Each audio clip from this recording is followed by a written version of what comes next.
Astrida yabanje kuba Butare ubwo yashingwaga tariki ya mbere Ukuboza mu mwaka w'1923 ubwo umwami Mutara wa gatatu Rudahigwa yakiraga ibikomangoma Leopold na Astrid mu mwaka w'1933 baje gusura u Rwanda, nibwo Butare yabatijwe Astrida byo guha icyubahiro iki gikomangoma kazi Astrid wari ukunzwe cyane mu Bubiligi no hanze yabwo. Bari bataragera ku ntebe y'ubwami, gusa n'ubwo Astrid yamenyekanye cyane amaze kuba umwamikazi w'Ababiligi mu mwaka w'1934 ubwo umugabo yari amaze kwima ingoma y'Ababiligi. Uyu Astrid ntiyari umubirigikazi kavukire. Reka mbanze mukubwire muri make, ubundi amazina ye yose ataragera mu Bubiligi yari Princesse Astrid Sophie Louise Tira de Suède. Tugenekereje ni kuvuga ngo igikomangomakazi Astrid Sophia Ludovica Tira wa Suède. Yavutse tariki ya 17 Ugushyingo umwaka w'1905 i Stockholm muri Suède. Yahawe izina rya Sophia bubaha nyirakuru umwamikazi Sophia wa Suède, ahabwa izina rya Louise bubaha nyirakuruza umwamikazi Louise wa Denmark.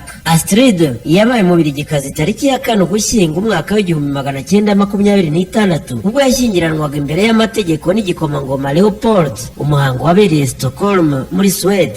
Gusezerana mu buryo bw'idini byabereye muri kiliziya yitiriwe abatagatifu Michael na Gudura i Bruxelles mu Bubiligi tariki ya 10 Ugushyingo 1926 imbere y'abanyacyubahiro bose b'ingoma y'Ababiligi. Muri kiriya gihugu ntibavuga umwami w'Ububiligi, la libre Belgique n'a pas de roi, il est le roi des Belges. Bishatse kuvuga ngo Ububiligi bwigenga ntibugira umwami, ni umwami w'Ababiligi. Ategeka Ababiligi ntategeka Ububiligi. Ni filozofiya yabo ariko isobanuye byinshi. Imyaka y'1928 n'1933 ibikomangoma by'Ububiligi Leopold na Astrid bakoze ingendo nyinshi kandi ndende mu bihugu bya kure harimo n'ibya Afurika, cyane cyane cya Kongo mbiri bamazemo amezi 4 mu mwaka w'1932, naho mu Rwanda bahageze mu mwaka w'1933 nk'uko nabikubwiye haruguru. Iki gihe bari bataraba umwami n'umwamikazi, ntibari banabitegereje vuba. Gusa mu mwaka wakurikiyeho tariki ya 17 Gashyantare 1934 umwami Albert wa mbere w'Ababiligi yitabye Imana bitunguranye azize impanuka y'ifarasi.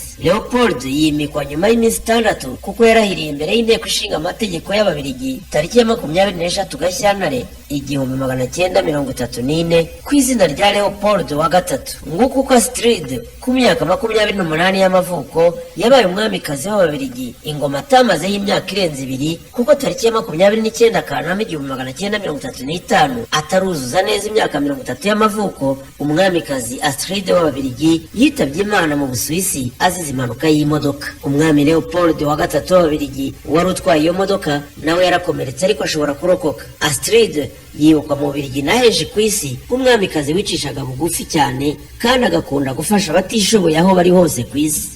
Wibuke gukora subscribe, ufungura akazogera kugira ngo ibiganiro byose tuzajya duterekaho ujye ubasha kubikurikirana. Njye muri kubana kuri ibi biganiro nitwa Cedric. Arutse kuri teritwari ya Astrida, umwanditsi w'amateka y'u Rwanda Musenyeri Alexis Kagame atwereka ko teritwari ya Astrida yari ifite imiterere nk'iya teritwari ya Nyanza nakubwiye ubushize. Ibi bigaragarira ku mukenke wa Buhanga Ndara ufite inkomoko ku kibaya cy'Akanyaru wakomeza gukagera mu misozi y'Ubusanza, Mvejuru, Bashumba na Nyakare. Ubutumburuke bw'iyi misozi bugenda bwiyongera uko umuntu yerekeza mu burengerazuba ndetse no mu majyaruguru yabwo. Ku rugabano rw'intara imisozi ya Bufundu na Buyenzi irazamuka igafata ku isunzu rya Congo Nil, Crete Congo Nil. Imisozi ya Busanza na Bufundu ya Nyanza kuko duce duhatswe n'umwami nyamara n'utundi duce twategekwaga nawe. Aka gace kaje kugenda kigarurirwa n'uduterushuma turimo imitwe y'Imvejuru, Inyakare, Abashumba na Nyaruguru ari bo bitiriwe agace bafashe. Utwo dutero twaturukaga mu gihugu cy'u Burundi cyane cyane ku ngoma ya Cyilima Rujugira mu 1675 kugeza mu 1708. Ibi bice byose ubu biri mu ntara y'Amajyepfo. Umutwe w'ingabo abantu bamwe bawitiranyaga n'intara runaka. Umushefu yategekaga intara ye yifashishije abasushefu, ubu buyobozi bugakomera cyane. Urugero ni sheferi za Ndara n'Abashumba zayobowe n'abakomoka mu muryango umwe mu gihe cy'ingoma 6 zose zagendaga zisimburana. Sheferi nk'uko twabibonye ni ijambo ry'igifaransa risobanura ubutware, shefu bikavuga umutware. Mbere yo gushingwa kwa Astrida, akarere kitwaga k'Akanyaru kabarirwaga muri teritwari ya Nyanza. Inkambi ya mbere y'Imvejuru yashinzwe Itumba, indi shingwa Irango ihamara nk'umwaka umwe. Icyo gihe administrateur de Fawe bahimbye Sebiziga niwe wari intumwa ya Resident wa Nyanza niwe amakuru n'imisoro yose yashyikirizwaga mu mwaka we wa mbere. Umusoro wari amafaranga y'u Rwanda 5 bakayitirira ibarati. Inkambi ya kabiri yashinzwe n'uwitwaga Dardenne mu gihe cy'ubutumwa bw'Isave mu 1923. Aho naho hashyizweho umusoro w'umubiri ungana n'amafaranga y'u Rwanda 7. Inkambi ya gatatu yashinzwe i Butare aho umujyi uherereye ubu nayo ishingwa na Dardenne.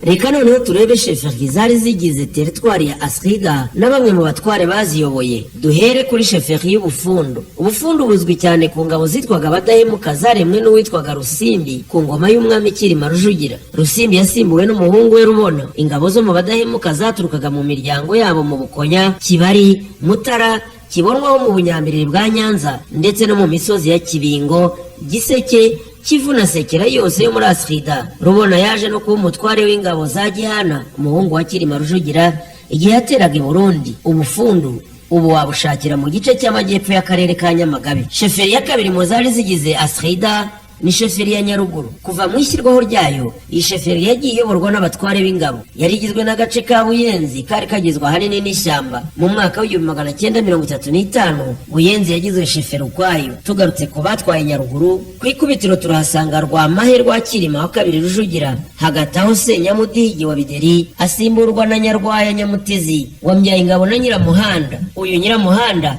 niwe nyina wa Rubanzangabo, rwa ruhinja rwishwe n'intumwa za Gatarabuhura mu kigwi cya Yuhi wa kane Gahindiro. Aya mateka narayakubwiye ubwo nakubwiraga Yuhi wa kane Gahindiro. Njyayingabo yasimbuwe na Nyantaba ya Nyarwaya, asimburwa na Karama ka Birahira musaza w'umugabekazi Nyirakigeri wa kane Murorunkwere. Nyantaba yasimbuwe na Kinigamazi cya Kabatende, nawe asimburwa na Shankumba wa Nyamurwana. Uyu nawe asimburwa na Muhigirwa wa Rwabugiri wishwe muri ya kudeta yo ku Rucunshu, nayo narayikubwiye. Muhigirwa yasimbuwe na Kamaya na Kanyantaba, akurwa n'umuvandimwe we Kayijuka, nawe asimburwa na Rwamanywa rwa Mirimo, asimburwa na Yozefu Sebagangari wa Runanira, nawe asimburwa n'umuhungu we Oswald Sendashonga, wasimbuwe na Mikaire Kayihura ka Kamanzi Jean Berkimas. Uwa nyuma hagabanye ni Horumizasi Mbanda wa Senyamisange, wahatwaye kuva mu mwaka w'1954 kugeza mu mwaka w'1959 ubwo yafungwaga. Niwe mushefu wa mbere wafungiwe muri gereza ya Ruhengeri mu mwaka w'1959, afungurwa nyuma y'ubwigenge. Ikirari cya Nyaruguru uyu munsi twagitendera mu karere ka Nyaruguru mu gice gihana imbibi n'uturere twa Nyamagabe na Huye. Ndaje mujyane no mu Buyenzi.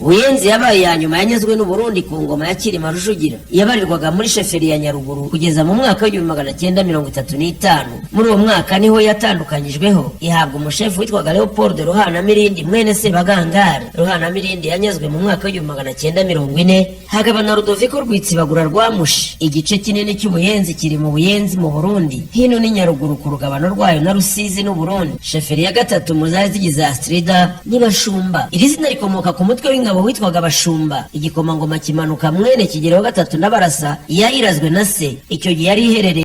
Mbibutse yuko nta handi mwasanga ibi biganiro ni kuri Cedric Rico di Power TV.